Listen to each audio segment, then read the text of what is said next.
What happens when the person everyone thinks is okay isn't really? When they're still showing up, they're still smiling, they're still telling everyone they're fine, but privately they're fighting a battle nobody can see. I know that place because there was a time in my life when the person the world saw and the person I was becoming behind closed doors were two very different people. And that's why this podcast exists. This podcast isn't about pretending life is easy. It's about what happens when life knocks you down. When you lose pieces of yourself along the way, but you make the decision to come back, to find your way back. This is the Comeback Code with Peter Herweg. And today we're talking about reconnecting with your purpose. So let me ask you a question. And I don't want you to answer too quickly. When was the last time you felt genuinely connected to the person you are? Not the person you need to be, not the employer, the employee, not the leader, not even the parent, not the person that keeps showing up and telling everybody, I'm fine. I'm talking about you, the person underneath all of those responsibilities. Because there was a time in my life when from the outside, I probably looked like I was functioning and functioning well. I could talk. I could laugh. I could show up. I made people believe that everything was okay. But inside, I was becoming increasingly disconnected from myself. And maybe you know what I'm talking about. You wake up, you go to work. You do your tasks, you answer the messages, you reply to emails, you deal with the problems, you pay all your accounts on time. You smile when you're supposed to smile. You keep saying, I'm good. And life continues. But somewhere between surviving and trying to convince everybody else that you're okay, you disappear from your own life. And I know that feeling because there was a period in my life when alcohol wasn't simply affecting my life. It became part of how I avoided dealing with my life. And underneath everything, underneath the alcohol, the behavior, the excuses, underneath even the mask, was a man who'd lost connection with himself. Eventually, I had to confront a really daunting question. And that question was, Peter, what are you actually living for? Today, we're going to talk about that. Not some motivational version of find your purpose or this is your purpose in life. Not waking up tomorrow and suddenly discovering that your life's mission is in front of you. Today we're talking about something more human. How do you find your way back when you spend so long disconnected from yourself? I think one of the biggest misconceptions that we've been losing ourselves in is it's okay. I've got this. Tomorrow will be a better day.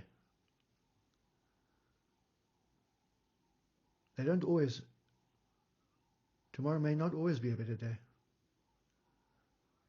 Because sometimes the person who's struggling is still functioning. They're still working. They're still joking. They're very much socializing. They're also able to help everyone else. Don't worry about me. I've got this. Let's worry about you for now. And I became exceptionally good at wearing that mask. That's the danger about living behind the mask. If you wear it long enough, people stop questioning it. And eventually you stop questioning yourself. You stop questioning the mask. You start accepting that version.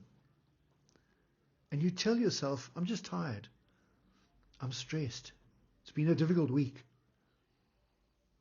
Do I deserve a drink or what? I've got everything under control. Tomorrow's going to be fine. Until one day you realize that you're not dealing with a different week anymore. You're now living a life you don't recognize. For me personally, alcohol became part of that story. And I want to make something very clear to you today. This episode isn't really about alcohol. Alcohol was part of my story. But your escape may look very, very different. Maybe yours is work. Maybe you stay so busy that you don't even have time to think. Perhaps it's social media, food, your spending habits. What about your relationships? Are you telling yourself that your relationships are fine? Maybe tomorrow they'll get better? Perhaps it's taking care of everyone else because focusing on their problems means you don't have to confront your own. We've all got different ways of hiding. Hiding behind the mask. Hiding behind the pretend. Sometimes the question isn't about what I'm doing. The most important question is, what am I trying not to feel? That question changed something for me in a very big way. Because eventually I had to understand that alcohol wasn't the whole story. I had to look at the man reaching for it. What was I avoiding? What was I fighting off? What was I really trying to numb? I didn't know where my sense of direction had gone. And most importantly, I didn't know where Peter had gone. I didn't know where I had gone. There's something nobody really tells you about survival. You can become incredibly good at it. You learn how to get through another day, then another, and then another. And because you're still functioning, you assume you're still living.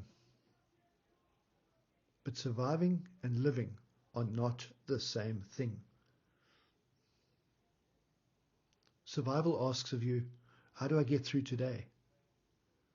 Purpose asks of you, what do I want tomorrow to look like? What do I want tomorrow to mean? And for a very long time, I wasn't able to answer the second question. I was simply getting through. I was living for tomorrow, but I didn't know where tomorrow was going. Perhaps that's where you are today. You might not have an addiction. Your life might not be falling apart. You may actually be very successful. People may look at you and think, he's really got it together. She's really got it together. But you personally know something is missing. You don't feel that excitement anymore. You don't feel connected. You're achieving things, but they don't satisfy you. You're constantly exhausted.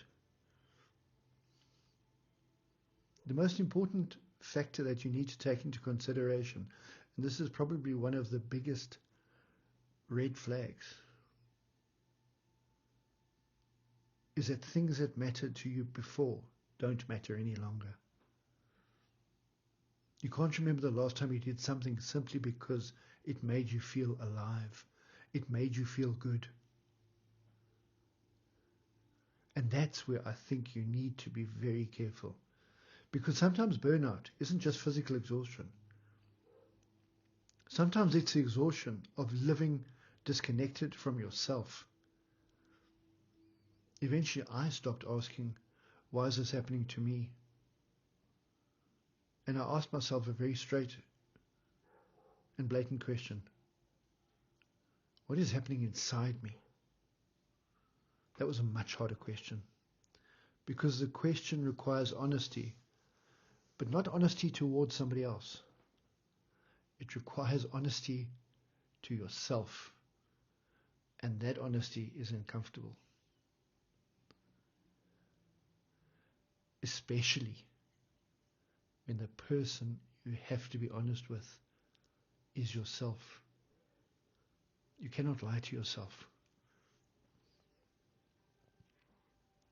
People often want transformation in a dramatic moment. You know, when the music changes, the clouds disappear, the sun comes out, the sun is warm. That's change. That wasn't how it worked for me. My comeback wasn't one magnificent moment.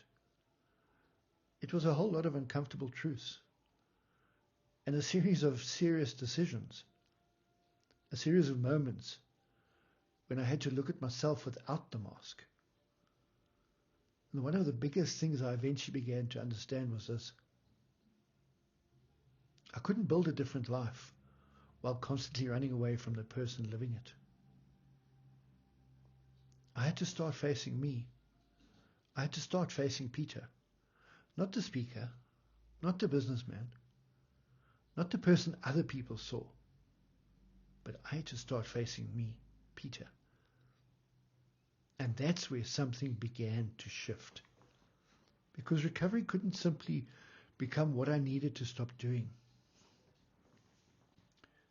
It became what I had to start building. It became what I had to start rebuilding. Think about that. If your entire identity becomes, I must not drink, I must not fail, I mustn't go backwards, I mustn't make that mistake again, then your whole life is defined by the things you're trying to escape. And at some point, you really have to ask a question to yourself. It's not what am I running away from? It's what am I running towards? What am I running towards? And that's where purpose begins to matter. We make purpose sound so big, so enormous. People talk about finding their purpose as though somewhere out there is a magical answer, a wand. Your one calling, your mission, your one mission, your one reason for existing. And until you discover it, you're somehow behind everyone else. I don't believe that anymore. Purpose doesn't always arrive as a lightning bolt. Sometimes purpose whispers. Sometimes purpose is simply the first thing that makes you care about tomorrow again. Perhaps it's helping someone else. Perhaps it's repairing a relationship. Sometimes it's becoming the person you need when you were struggling. What about taking the most painful chapter of your life and saying that pain will not be wasted? And that became critically important to me because I can't change my past. I can't go back and rewrite every decision. I can't remove my mistakes. I simply cannot. I can't pretend the scars aren't there.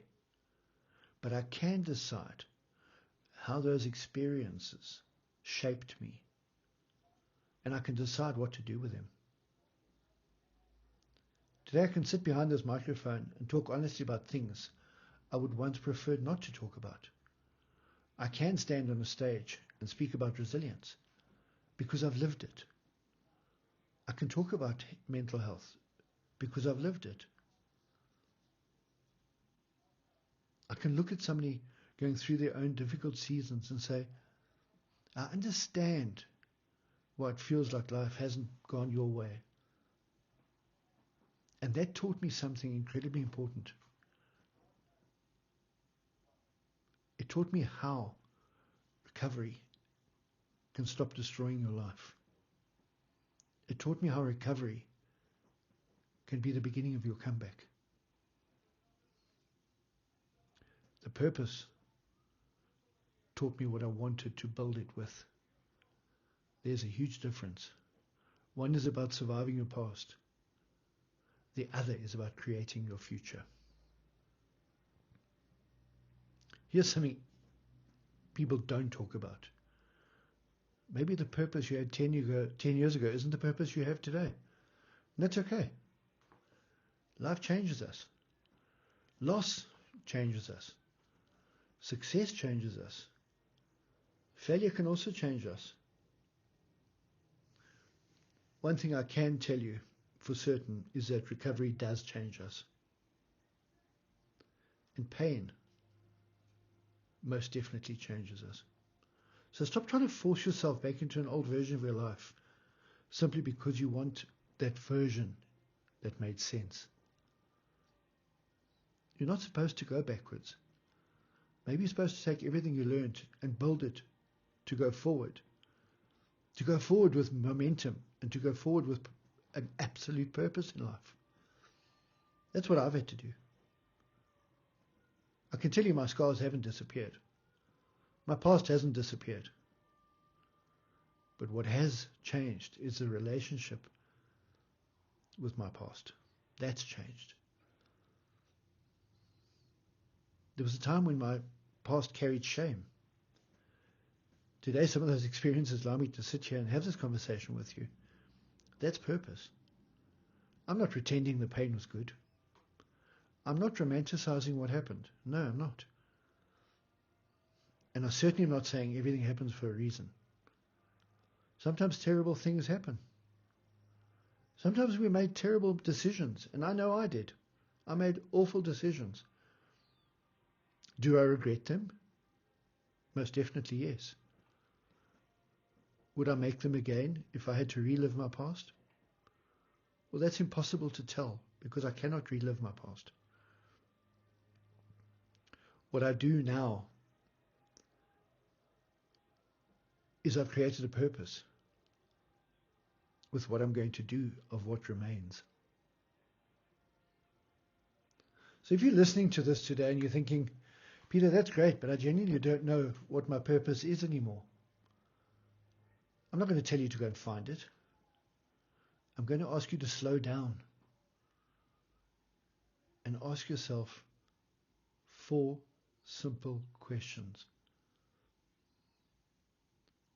Number 1 being, what part of yourself have you neglected while trying to survive? And think about that. Maybe you've been taking care of everybody else except yourself. Maybe you've been building a career while destroying your health. Don't judge your answer. Just acknowledge it. The second question is, what used to make you feel alive before everything became your responsibility? Not what made you money. Definitely not what impressed people. What made you feel alive? Was it music? Helping others? Travel? Being around people? When did you last lose track of time because you were completely engaged in something that mattered to you? Something that really mattered to you as the person that I'm speaking to today. The third question is, who am I when I'm not pretending for everyone else? And that's uncomfortable. Who am I when I'm not pretending for everyone else? We've all created identities around what other people expect from us. Strong, successful, funny, confident. I want to ask you who you are when nobody's watching, when the lights are off and you're laying on your bed. What do you believe? What matters to you? What do you really need in your life? And what does that stand for? I don't want you to give me a CV. I don't care about your CV. That doesn't define you as a person. I want you to think about your life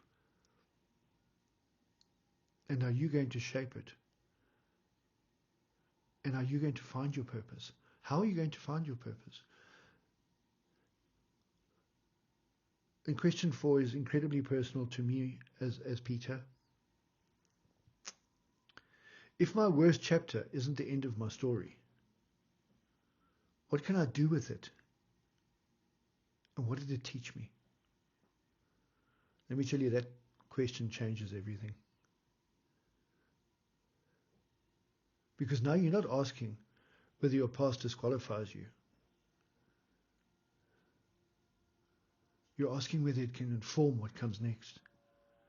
Your pain doesn't automatically become purpose. You have to decide what to do with it first. Maybe failure makes you a better leader. Maybe losing everything teaches you what actually matters. Maybe the things that you were once ashamed to talk about become the conversations somebody else desperately needs to hear.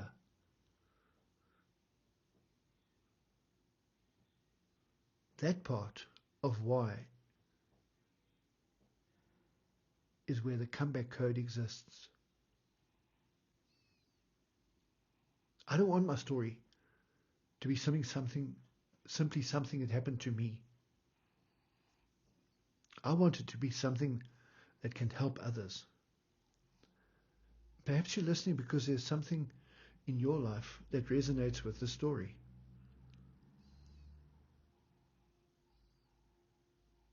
I want to talk about one last, as I call it, trap. And that's waiting.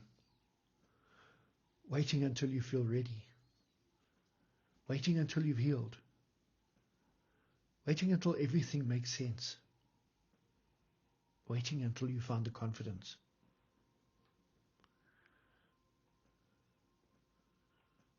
Is this your purpose?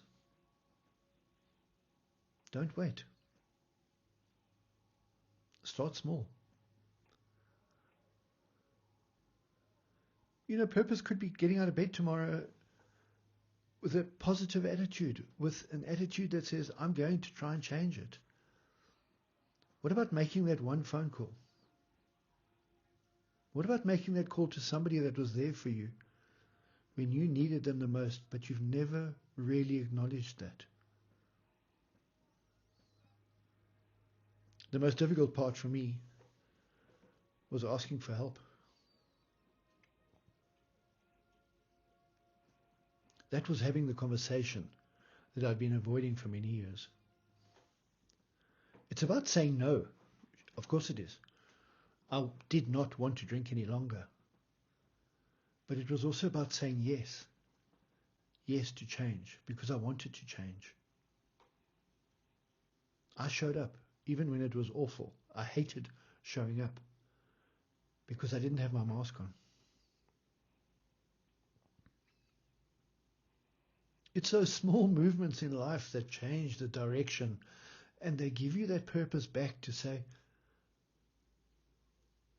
I didn't know this was my purpose, and I'm loving this journey, so let's carry on with this journey. Let me tell you what, those are the moments that you begin trusting yourself with. You begin recognizing yourself again. I know I did this, but I became curious about what the future held for me. And that was huge, because I hadn't done that for years. Because one of the greatest changes in my own journey wasn't learning how to deal with yesterday. It became interested in what tomorrow brought.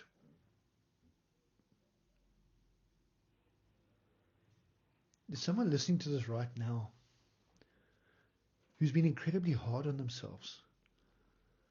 You've looked at your mistakes, your failures, the things you've lost, perhaps the relationships you've damaged, the opportunities you've missed. Maybe you're carrying regret. I can certainly tell you I did. And somewhere inside you've decided that those things define you. I understand what you're thinking, and I can relate. But here's what I've learned. My worst decisions are part of my story. They're not the entirety of my identity. I was not allowing my past to dictate my future. The man I was matters to me now because I have to take responsibility for him. But the man I'm becoming matters too. And perhaps that's something you need to hear today. The man I was mattered. But the man I'm becoming matters too. You don't have to deny yesterday to build tomorrow. You don't have to pretend it didn't happen. You cannot erase the scars. You carry the lessons. You take responsibility and you make different decisions. But you keep moving forward. And that's what a comeback looks like. It's not perfection. It's not a perfect story. But it's progress with honesty. And if you can be honest with yourself, that is where the comeback begins. So maybe you've been waiting for that purpose to suddenly appear.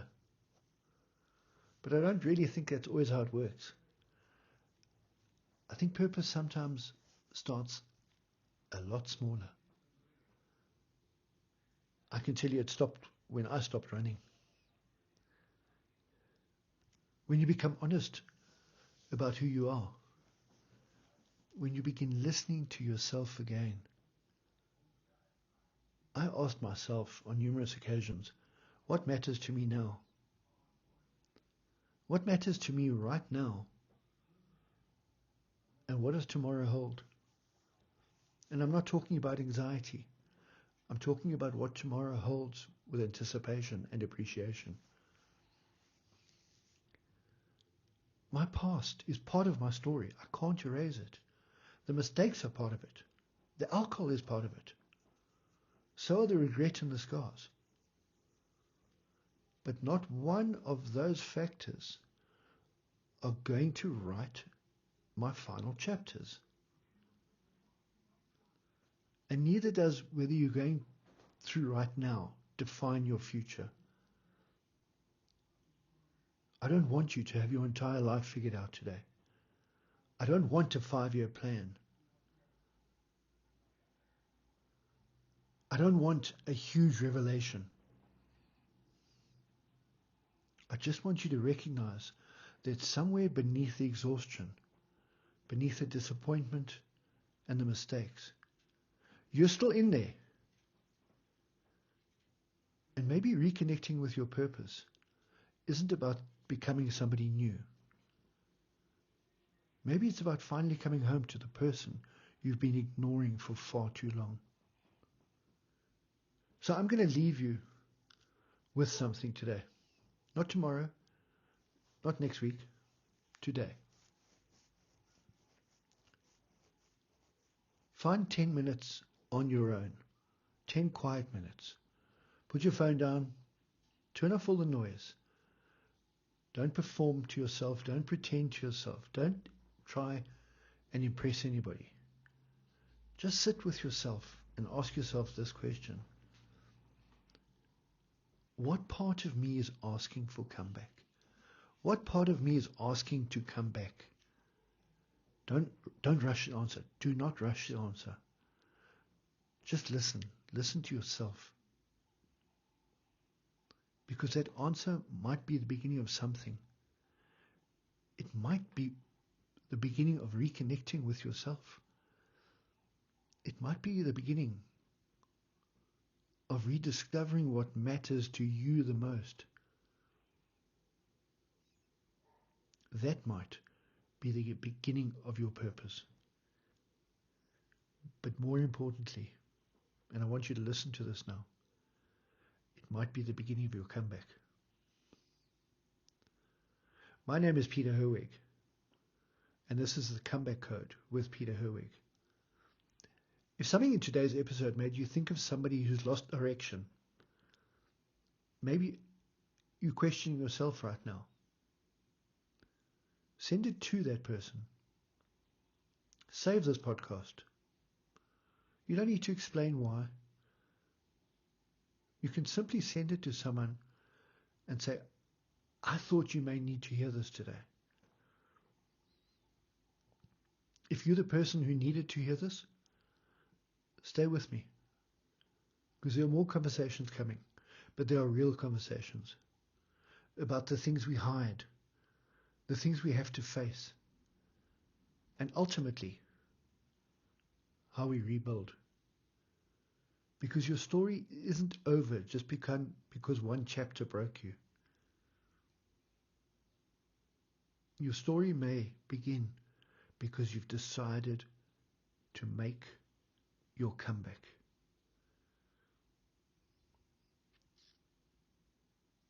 Today, I want you to make that change. Sit with yourself. Be honest with yourself. Don't pretend. And listen to yourself. My name is Peter Herweg. This is the Comeback Code with Peter Herweg.